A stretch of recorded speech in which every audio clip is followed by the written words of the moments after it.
everyone, and welcome to another NGWA Industry Connected video. Today I'm with Jim Wright, Director of Safety and Health and Senior Principal at Terracon in Olathe, Kansas. Jim has been with Terracon since 2016, and prior to that worked in safety management at multiple drilling companies. He received the 2012 NGWA Safety Advocate Award and chaired and served on the NGWA Safety Task Force multiple times. Welcome, Jim. Thanks for your time today. Thanks for having me, Mike. You bet. You're presenting a workshop at Groundwater Week 2022 titled Energy-Based Hazard Identification, and you cover this topic in a feature article in October's issue of Water Well Journal. So, what is energy-based hazard identification, the energy wheel, and the take-home message for attendees of your Groundwater Week workshop?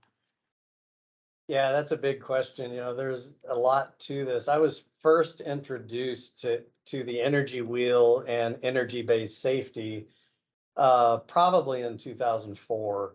And I thought it was a really neat idea. It's a very simple concept. And it's free, which is even better. Like, you know, so you can't turn that down. But you're basically taking energy sources, and every incident that we have, every injury, every vehicle crash is basically caused by the unwanted release of energy.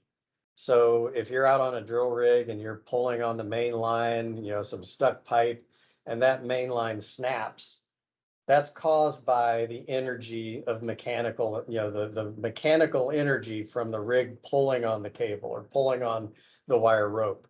So you can take that concept that if every injury is caused by a release of energy, you should be able to look for energy sources on the project site and then identify the hazards that could be created by that energy source.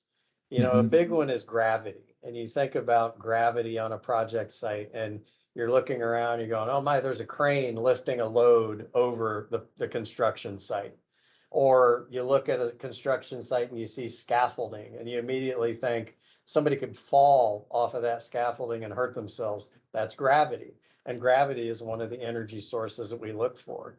And you look at those basic energy sources that we have the energy wheel divided into.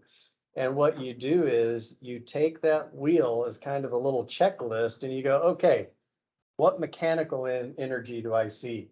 I go out and I look and I identify the mechanical energy sources and identify the hazards that could be created by that energy source, because energy itself isn't the hazard, right? It's the creation of the hazard from the energy. So then the most important thing that you do is you take a step to control that hazard. So if we identify that crane lifting those objects over the project site, what controls can we put in place to control that energy? We're going to inspect the crane. We're going to inspect the wire rope. We're going to wear hard hats. We're going to avoid the areas underneath the load as it goes over. So that's really the whole concept of energy-based safety, is just identifying the energy. The mechanical, the electrical, the pressure, the temperature, chemical, biological, radiation, sound, gravity, and motion. Identify those energy sources, identify the hazards that are created by those sources, and then take steps to control those hazards. Okay. And how do you see the water well industry applying energy-based hazard identification in its morning tailgate talks? Well, the easiest way is to take the graphic or take the energy wheel and make hard hat stickers or put it on your tailgate safety meeting form or hand it out as a laminated handout. And the easiest way, you know, I've been in drilling a long time, and a lot of times when you ask somebody, hey, we want you to lead the tailgate safety meeting this morning, what do they say? Well, I don't know what to talk about. So you use the energy wheel and you engage the crew that's out there for that tailgate safety meeting, and you just roll through it and you say, okay, let's talk about mechanical hazards. Let's talk about gravity. What do you see for biological hazards. And you just kind of roll through the energy wheel, and that can quickly become your tailgate safety meeting if you don't have anything specific to talk about. Mm-hmm. And on a practical level, any tips you can share on how companies in the water wheel industry can practice using the energy wheel on a day-to-day basis? I just say that famous shoe commercial where they say, just do it. Just take the energy wheel and start using it.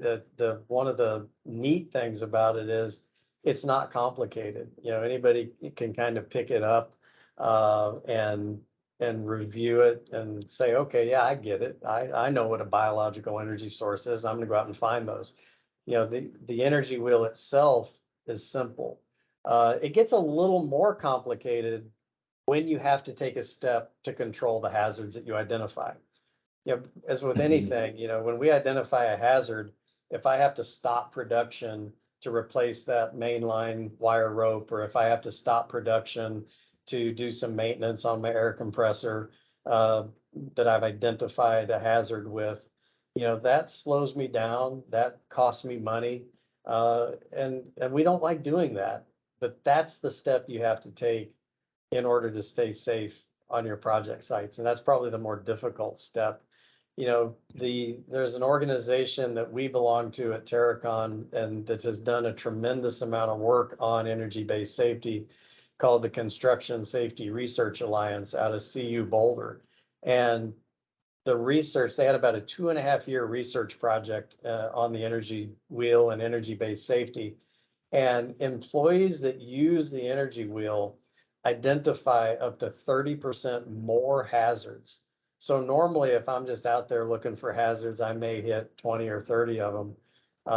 But if I use the energy wheel and I kind of go through that methodical checklist, I'm going to find 30% more hazards because I'm going to go motion. Oh yeah, there's a moving object. I didn't think about that, and I'm going to find more of those hazards. So, you know, the thing I think is really neat about the Construction Safety Research Alliance is it uses the construction industry as its database. And there's a lot of smart people, a lot of scientists that are taking safety and science and putting it together and proving that these things work to reduce accidents out on the job site. And the other thing that's pretty neat about that organization is that a lot of their material is free. You can take the energy wheel and download it. Nobody owns the energy wheel. You don't need a high-priced consultant or a safety director with 30 years of experience and all kind of credentials to be safe. You can take that material and use it with your people. And then if you want to spend a little bit of money, the Construction Safety Research Association has an online course that you can go in and learn a ton about energy-based safety. The energy wheel is just the first step. There's a lot of science behind how our brains work, you know, how we're able to identify hazards. You know, we identify things that move. So when you look at the energy wheel and you see gravity, right, it's easy to see gravity, right? It's easy to see motion when things are moving. It's easy to see mechanical energy. But when we start talking about things that aren't moving, if you look at an air hose that's connected to a drill rig, can you tell me if it's pressurized? You can.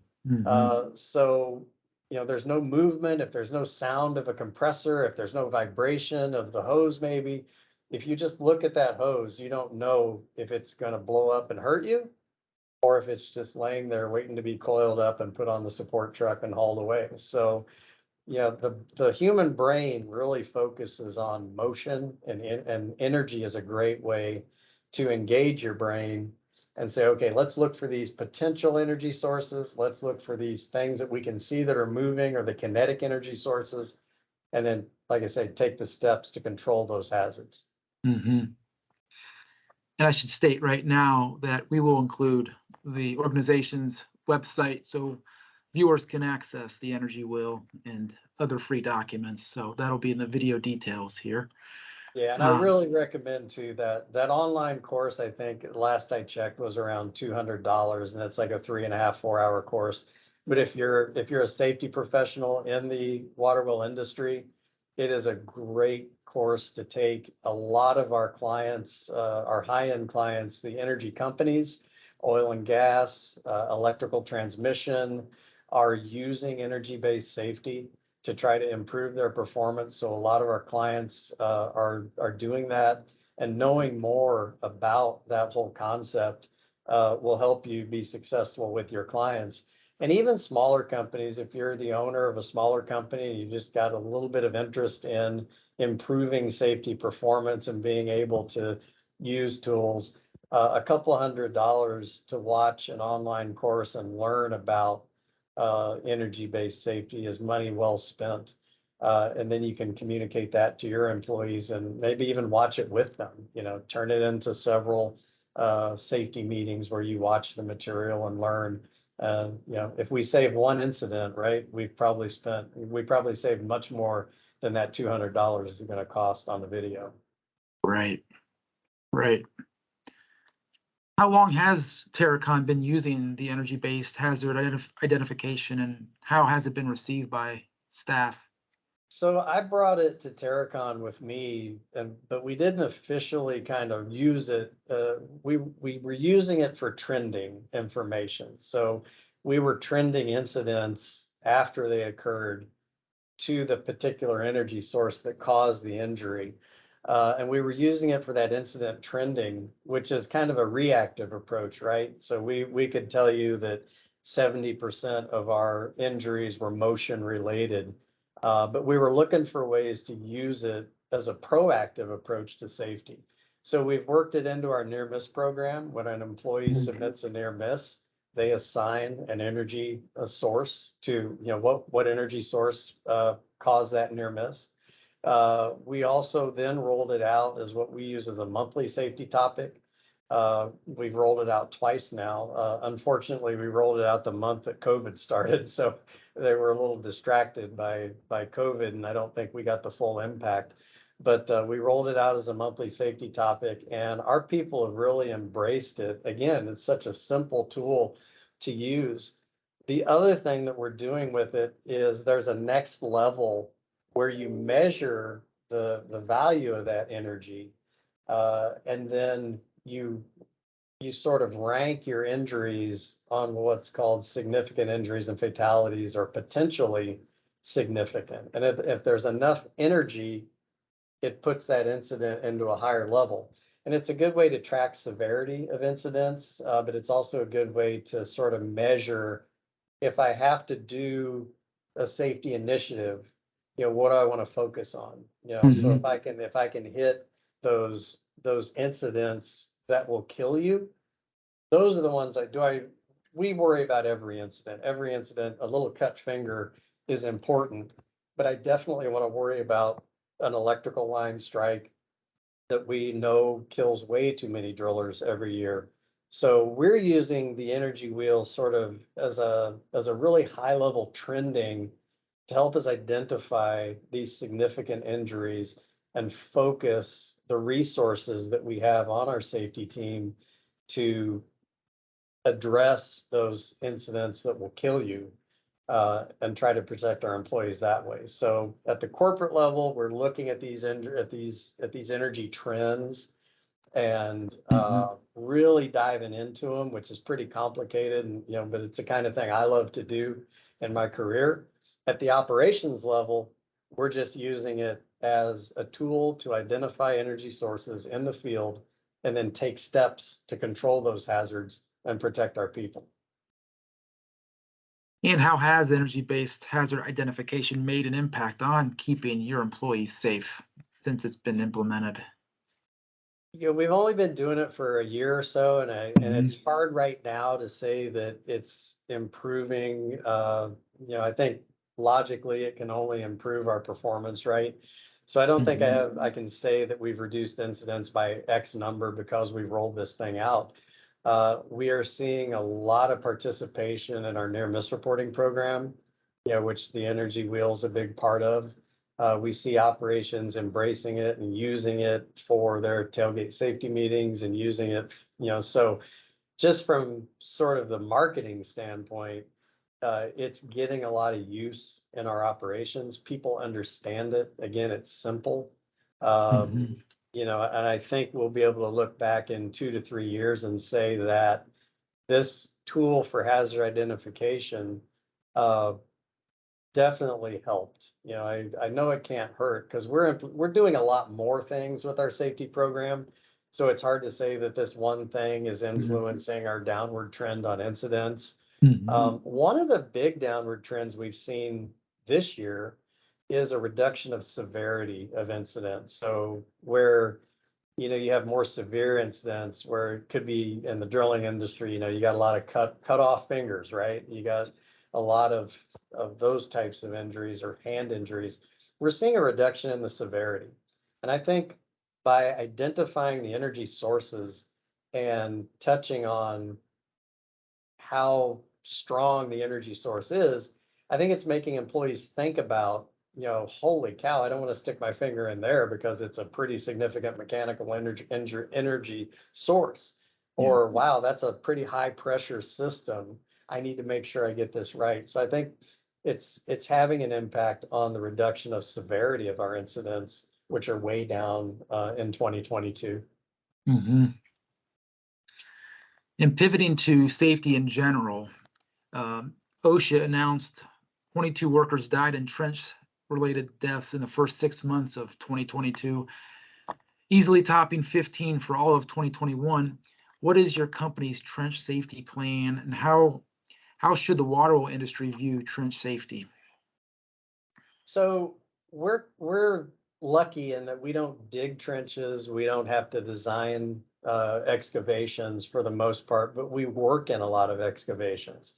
So while we have the required OSHA trench safety plan and all that, um, we spend a lot of time educating our staff on what looks good and what doesn't look so good.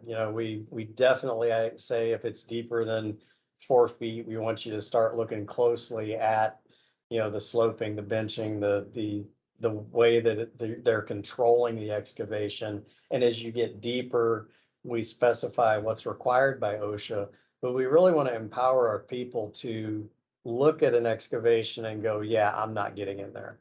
And make the call to their supervisor and say, hey, we got a problem. We're not going to go into this excavation. So using photos of good excavations and using photos of not so good ones are a great way to communicate that. But Mhm. our program is really based on that being able to empower our employees to identify an unsafe situation and not get into it. I've seen the advertisements and the stuff that OSHA's putting out about trench safety, and it's kind of sad because if you go back to, I believe it was 1992 when OSHA rolled out the original excavation legislation. Um, we were killing about 44, 45, 50 people per year in the construction industry. And they rolled out that excavation standard and it immediately dropped to about 24. It cut it in half, right? Mhm. Where did you just say we're at? We've killed 22 people this year. So from 1992 to 2022, we've been flat. We continue to kill people in excavations and construction. We're not improving, and we've got to get better.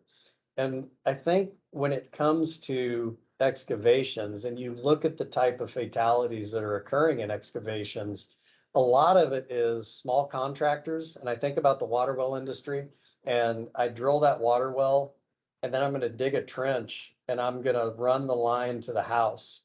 And that Mhm. trench is 8 foot deep because it's got to get below the frost line, and it's 2 feet wide. And I'm just going to jump down there for a minute and connect this pipe. And I jump down there for a minute, and the thing collapses. And it's a lot of that. OSHA is not going to save people from trench collapses. Big construction sites, those type, yeah, that's OSHA, that's all that.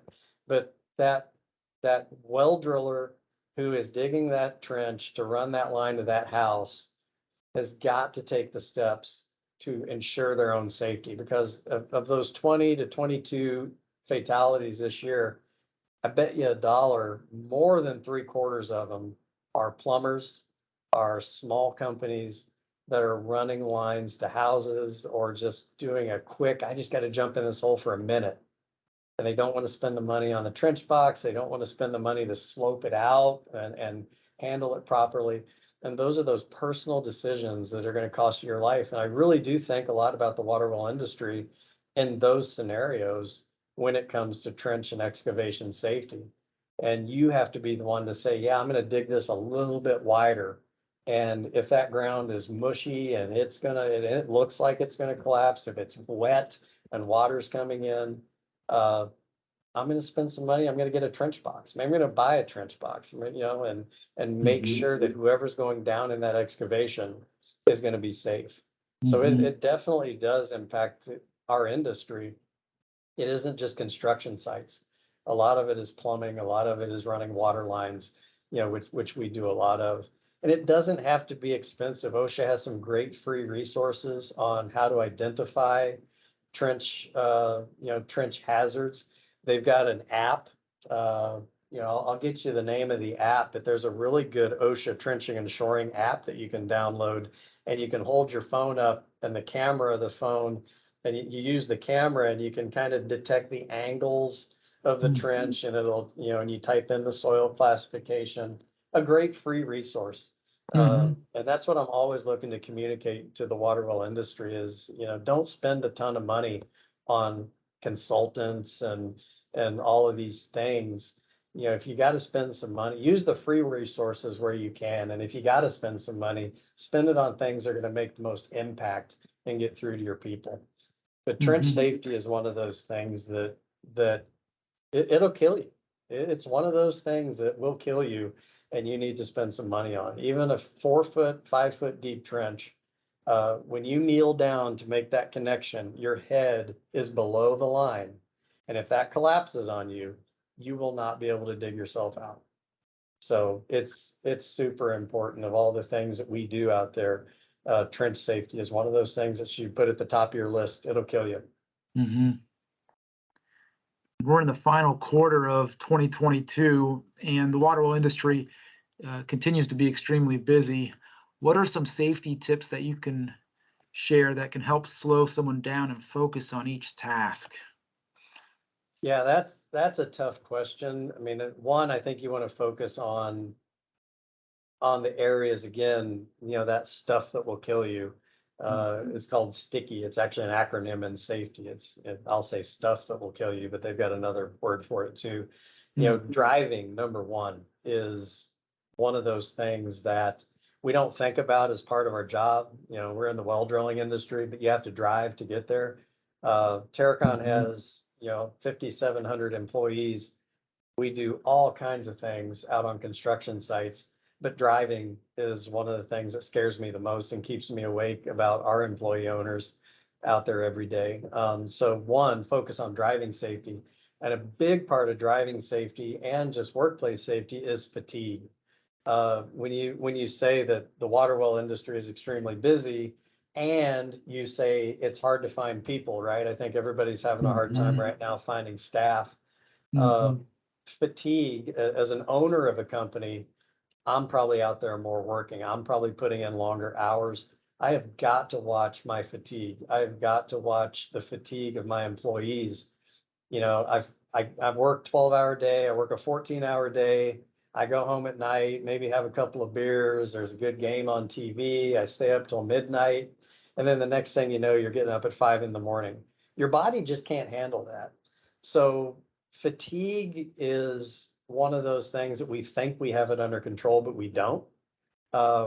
So probably what I would say is watch your fatigue. And when you start to feel fatigue, it's too late. You've probably already been fatigued for 3 or 4 hours, right? Heat stress is another one. I think, as we come into August, we still got a couple of months, especially in the Southwest US, where we're going to have to be worried about heat stress. But heat stress is another one that enhances fatigue, and it's one of those things can jump on you and hit you pretty quickly. So heat stress is another one. But then, just that general slow down, focus on each task. I think the energy wheel complements that. I think, identifying those hazards and actually holding a tailgate safety meeting, actually spending some time, maybe, morning and then right after lunch, take 10 minutes and walk through some hazards. That'll help slow you down and help focus you on the hazards that are out there.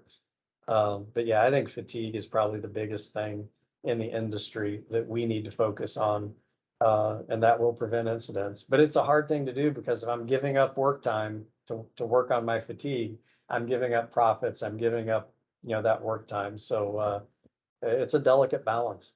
And lastly, as the water oil industry tries to recruit the next generation of workers, what are some ways to keep safety in the forefront of the minds of new employees? You've got to make safety a part of everything you do. It can't just be a morning tailgate meeting and then go crazy for the rest of the day. You also have to take safety home with you. I always use the cartoon example of Bugs Bunny and or the coyote and the sheepdog. And everybody can probably remember that cartoon where they walk into work and before they clock in, they're best buds. And they're arm in arm, they're talking about their weekend. And then the minute they clock in, the sheepdog grabs the coyote and starts giving him a beat down, right? And then when the whistle blows, they go have lunch together. You can't do that with safety. You can't clock in and clock out for safety. If you're not safe at home, you're not going to be safe on the job. We have to work ways in to get through to our employees that we want you safe at home as much as we want you safe at work. And if you get hurt at home, you're on the roof cleaning out the gutters and you're doing an unsafe practice on the ladder and you fall off and you break your leg, you're affecting not only your personal livelihood, but your employer as well. I can't use you until your leg's healed, right? So we want you to be safe at home. We want you to bring that safe attitude to work. And we also want you to communicate that safe attitude to others. I think we need to be more humble when somebody looks at you and says, "Hey, Mike, man, put your safety glasses on. You forgot your safety glasses." Don't be angry with them. Don't be yell at them. Just say thank you. We have to realize that the feedback we give each other is because I care for you. It isn't because I enjoy being a jerk. I think if you talk to anybody that I've ever worked with over my career, I truly care about the people. That's why sometimes you have to hold them accountable to the PPE policy or the safety policy or whatever it is. And once we get through to each other, we start looking out for each other and we start being willing to say, "Hey, get down from there without fall protection. Let's get some fall protection before we do this." That's when we're going to make a difference. That's when we're going to make a difference in that new generation that's coming up, letting them learn from our experiences, but also holding them accountable when necessary to their unsafe behaviors. Because nobody should have to die on the job. We should all be retired on the beach in Mexico, talking about the good old days, drinking margaritas, instead of being laid up, with a back that doesn't allow me to do things I enjoy, or not being able to hear because I never wear hearing protection. We should not have to die for our job. We should not have to get hurt for our job. So be willing to speak up and redirect other people because you care about them. And I think that's the biggest thing that we can try to do to teach the up and coming generation that you don't have to make the same mistakes that we made, that you can be safe and you need to be safe at home as well as at work, because it can be very impactful on your personal livelihood, on your family, on your kids. If you have an incident and God forbid a fatality, nobody should have to die on the job. Well, thanks again for your time today, Jim. And we look forward to seeing you at Groundwater Week 2022, December 6th to the 8th in Las Vegas, Nevada. You've been a great past workshop presenter, and we look forward to seeing you present this coming December in Las Vegas. And just a reminder to everyone, you can take advantage of early rates on or before November 4th for the Groundwater Week show in December. For more information and to register, visit groundwaterweek.com. Thanks, Jim. This has been great. Thank you. Looking forward to seeing you in December.